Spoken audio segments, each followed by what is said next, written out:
सभी नौजवानों से मैं चाहता हूं कि आप इसका नेतृत्व करिए। आपका 1 या 2 घंटे देश को बहुत बड़ी शक्ति देने वाले हैं। आपको लगेगा 1-2 घंटे में मैं देश की क्या शक्ति, मैं बताता हूं, आप बहुत बड़ी शक्ति बनने वाले हैं। और इसलिए हर घर में वातावरण बने। इन दिनों देश में जनगणना का काम हो रहा है, सेंसस का काम हो रहा है, गिनती चल रही है। और गिनती सिर्फ आंकड़ों से बात बनती नहीं है, उसकी बारीकियों से नीतियां बनती हैं, योजनाएं बनती हैं, देश आगे बढ़ने की अपनी रूपरेखा तैयार करता है।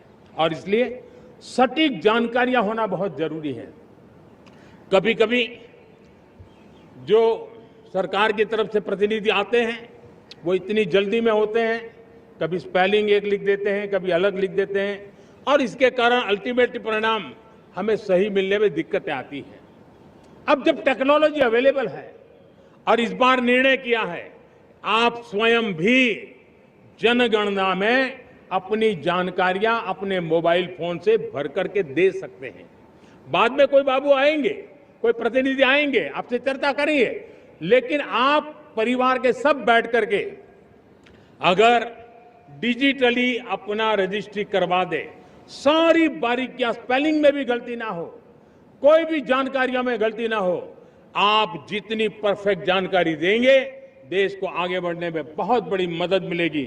और इसलिए मैं देश के नौजवानों को कहता हूं कि आप अपने परिवार के लोगों को बिठा करके पूरे फॉर्म को समझिए, पहले कागज पे फॉर्म को भर दीजिए, कोई गलती है तो करेक्ट कर लीजिए, और फिर टेक्नोलॉजिकली उसको डिजिटली इसको अपलोड कर दीजिए।